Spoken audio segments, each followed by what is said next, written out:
Puji Tuhan, Shalom Aleichem. Kita kembali akan masuk di materi kita. Tapi sebelum kita mulai, kita berdoa. Setelah nanti kita menyanyikan sebuah lagu, Tuhan Allah hadir.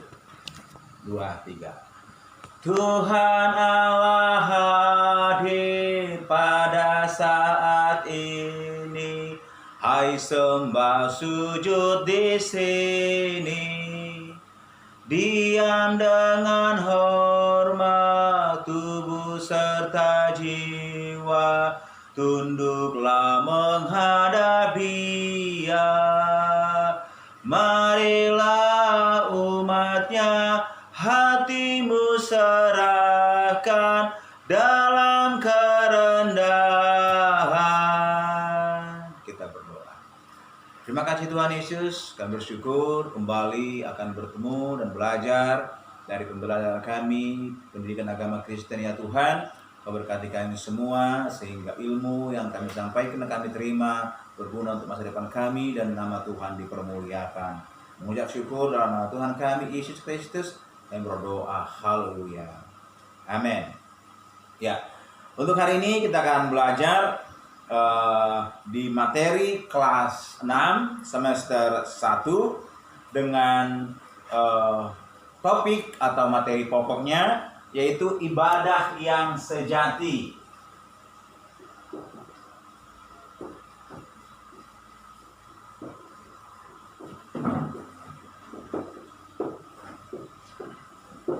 Ya, karena ini adalah kelas 6, tentunya sudah banyak memahami materi-materi pendidikan agama Kristen. Bahkan di kelas 5 juga sudah belajar tentang banyak hal, termasuk tentang dosa, tentang Roh Kudus, dan tentang menghargai sesama ciptaan. Ya. Dan untuk kelas 6 kita akan belajar tentang bagaimana sebenarnya ibadah yang sejati, dan ayat pokok kita terambil dari kitab Roma pasal 12 ayat 1 sampai 2. Ya, diharap semua membacanya dulu sebelum kita melanjutkan materi kita. Dan saya akan bacakan yaitu kitab Roma pasal 12 ayat 1 sampai 2 demikian. Karena itu saudara-saudara, demi kemurahan Allah, aku menasihatkan kamu supaya kamu mempersembahkan tubuhmu sebagai persembahan yang hidup, yang kudus dan yang berkenan kepada Allah. Itu adalah ibadahmu yang sejati. Janganlah kamu menjadi serupa dengan dunia ini, tetapi berubahlah oleh pembaharuan budimu, sehingga kamu dapat membedakan manakah kehendak Allah, apa yang baik, yang berkenan kepada Allah, dan yang sempurna. Ya, anak-anak sekalian, kita belajar di sini tentang ibadah sejati. Dengan menyelesaikan pembelajaran ini, kita diharapkan untuk bisa memahami arti ibadah yang berkenan. Bisa menjelaskan arti ibadah yang sejati.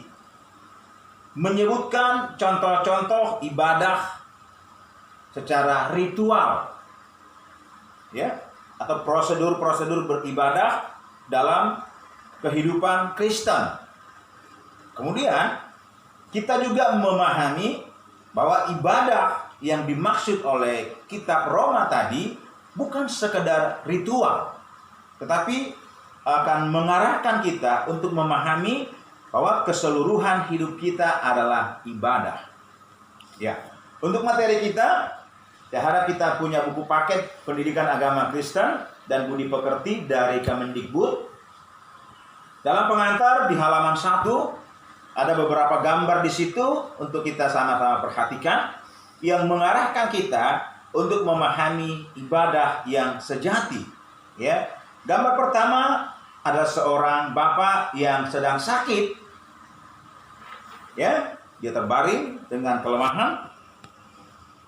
Kemudian gambar kedua adalah seorang nenek yang bekerja dengan berat. Kemudian gambar ketiga adalah seorang anak yang kelaparan. Boleh mungkin dilihat gambarnya di buku paket kita halaman 1 dan 2, ya, yang mengais makanan di tong sampah. Anak-anak, tolong diperhatikan di situ dan dibaca di buku paketnya tentang apa kaitan dari peristiwa-peristiwa yang terjadi di sekitar kita yang berhubungan dengan ibadah Kristen. Ya. Tadi dikatakan di situ dalam ayat kita berkata bahwa ibadah yang sejati itu adalah mempersembahkan tubuh atau mempersembahkan seluruh kehidupan kita. Nah, kita mengulang sedikit untuk kembali memahami hal-hal yang terdapat dalam ibadah Kristen secara ritual, secara ritus atau dalam kegiatan ibadah, ya, di gedung-gedung ibadah atau di pertemuan-pertemuan. Biasanya itu selalu dimulai dengan nyanyian atau bernyanyi, menyanyikan lagu-lagu gereja, ya. Ini urutannya, ya, prosedur atau cara berlangsungnya ibadah Kristen secara ritual. Biasanya ini menyanyikan lagu-lagu gereja. Dan kita sebagai anak kelas 6 harus sudah memahami atau menghafal banyak lagu-lagu gereja dengan harapan di tengah semester nanti kita sudah bisa memimpin ibadah singkat. Oke? Kemudian dilanjutkan dengan doa. Ya, ini unsur-unsur yang terdapat dalam ibadah Kristen. Yang ketiga, pemberitaan firman.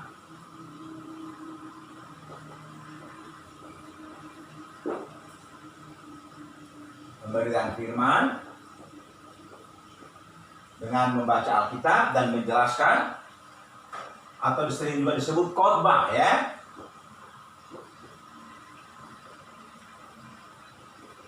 Dan yang keempat, persembahan.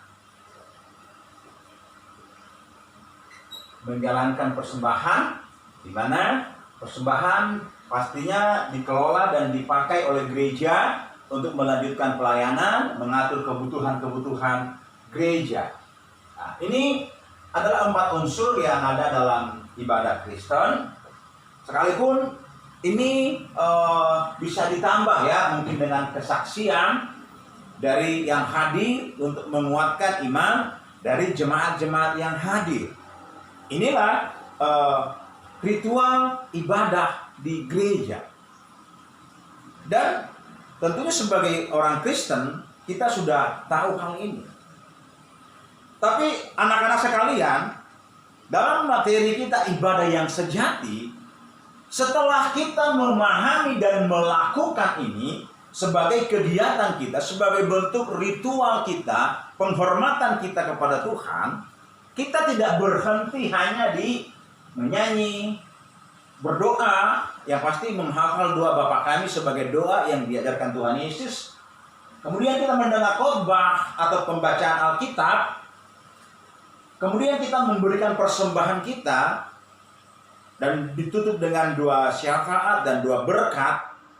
Selesai, terus kita pulang. Nah, pemahaman kita dan apa yang dituliskan oleh Alkitab dalam kitab Roma tentang ibadah sejati tidak lagi hanya berpatok di dalam ritualnya, di dalam upacara gerejanya, ya. Tetapi apa yang kita terima dari ritual atau praktek ibadah dalam pertemuan-pertemuan ibadah, baik di gereja atau mungkin pertemuan di rumah-rumah, dalam kelompok-kelompok kecil, ya, bukan hanya berhenti di situ. Tetapi dalam materi pembelajaran kita ini adalah kita benar-benar memahami.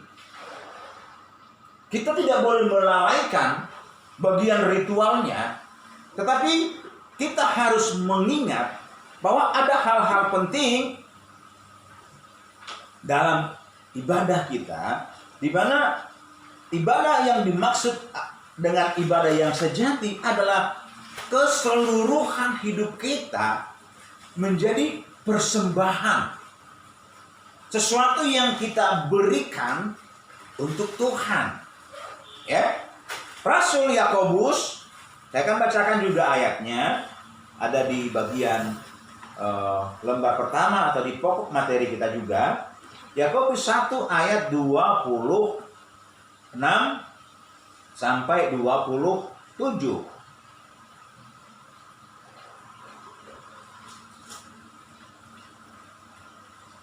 Nah, ini adalah aksi atau tindakan yang mengajarkan kita bahwa kita harus memahami bahwa ibadah itu bukan sekedar ritualnya. Saya baca ayatnya. Demikian.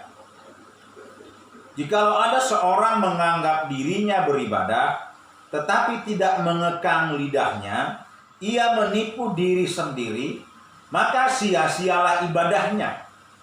Ibadah yang murni dan yang tak bercacat di hadapan Allah Bapa kita ialah mengunjungi yatim piatu dan janda-janda dalam kesusahan mereka dan menjaga supaya dirinya sendiri tidak dicemarkan oleh dunia. Oke, jadi anak-anak tolong dipahami, setelah kita melakukan ini, ya, menjadi kegiatan ibadah kita, dari apa yang dituliskan tadi oleh Rasul Yakobus dalam Yakobus pasal 1 ayat 26 sampai 27, ya, kita pertama di situ kita nggak boleh berkata ini orang beribadah, orang yang taat, jam-jam ibadah di gereja kami aku ikuti gitu ya, anak-anak ya. Tetapi dikatakan di situ pertama kita harus mengekang lidah. Nih,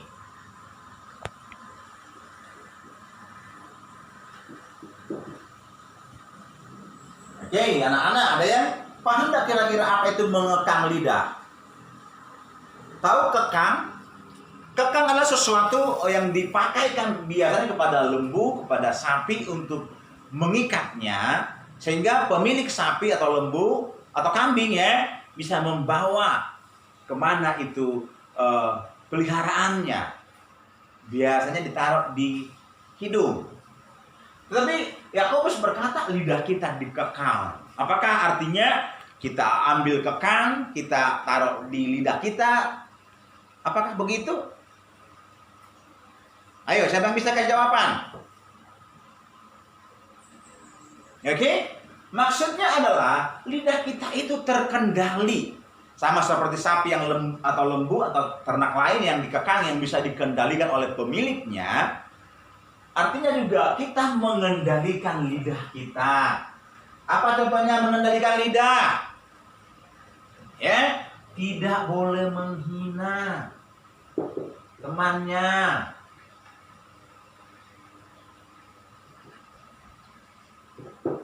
Ya, kamu keriting, hitam, jelek, nggak boleh. Jadi biarpun dia beribadah, lagunya bagus, tapi lidahnya tidak dikekang, Yakobus bilang itu nggak beribadah. Ya, apalagi contohnya, ayo mengekang lidah. Tidak boleh juga membuli, atau istilah sekarang itu body shaming, menghina tubuh seseorang. Tidak boleh ya, tidak membuli atau menghina. Udah tadi ya, membuli ini istilah yang biasa aja sih. Oke. Kemudian tidak ngomong jorok. Ngomongnya jorok. Tidak bicara yang jorok ya. Apa sih yang jorok-jorok itu? Ya, tahu lah kalian kan? Yang ngomongnya kotor, jorok semua, gak bersih gitu ya kan. Ada kan orang-orang cuci tangan, apalagi sekarang kan pakai musik lagi, TikTok gitu ya. Terus pakai masker, tapi ngomongnya jorok, percuma ya. Dan banyak lagi. Jadi kita harus menjaga lidah kita. Yang berikut di situ, mengunjungi. Nah, baca ulang ya, ayat 27 ya. Ibadah yang murni yang tak bercacat di hadapan Allah Bapa kita ialah mengunjungi yatim piatu dan janda-janda dalam kesusahan mereka. Ini peduli ya, artinya mengunjungi yatim piatu. Bukan hanya dikunjungi begitu saja, terus dilihat, ih kalian kasihan kalian ya, yatim piatu kasihan dah loh. Bukan itu. Bukan mengunjungi terus nonton, di foto-foto. Ih kemarin aku mengunjungi loh, mereka jorok-jorok loh. Bukan. Tapi menunjukkan kepedulian. Kepedulian. Berbagi. Ya, yatim piatu atau janda-janda atau orang yang membutuhkan. Termasuk berbagi makanan, berbagi jajan dengan temannya, itu kepedulian. Ya, dan itu sudah merupakan bagian dari ibadah. Jadi, ya, anak-anak semua, di samping kita harus melakukan ini, ibadah yang sejati itu adalah dengan mengekang lidah dan memiliki kepedulian kepada orang-orang di sekitar kita. Ya, mungkin sebagai pertanyaan untuk menggugah pikiran kita, ini mungkin bisa dikategorikan pertanyaan HOTS, High Order Thinking Skill. Berpikir untuk lebih tinggi lagi. Saya bacakan ya, ada di halaman 5 materi kita. Buatlah sebuah karya kreatif dalam bentuk tulisan atau puisi yang menceritakan pengalamanmu dalam mempraktekkan ibadah sejati. Yang sesuai dengan Roma 12 ayat 1 dan 2 dan Yakobus 1 ayat 26 dan 27. Itu ya yang pertama. Yang kedua, yang akan melatih kita berpikir adalah kita harus mengingat, atau bisakah kamu membuat tata ibadah atau prosedur pelaksanaan sebuah ibadah Kristen. Diharapkan juga dalam pertemuan mendatang anak-anak sudah bisa menjadi pemimpin dalam sebuah ibadah kecil atau ibadah kelas. Tetapi saya ulangi lagi, ibadah Kristen yang sejati bukan hanya di ritualnya, tapi dalam praktek keseharian hidupnya. Puji Tuhan, sekian video kita. Sambil kita terus belajar di rumah dan memahami materi-materi yang berkaitan dengan ibadah sejati. Tunduk kepala, kita berdoa. Terima kasih Tuhan, mari bawa kami menjadi anak-anak kelas 6 yang mengalami peningkatan pemahaman tentang ibadah Kristen. Ibadah kami tidak sekedar ritual, upacara di gereja Tuhan, tapi keseluruhan hidup kami, mulai dari mengekang lidah kami, adalah ibadah kami kepada Tuhan. Kami terima pembelajaran ini dengan mengucap syukur dalam nama Tuhan kami Yesus Kristus. Haleluya. Amin.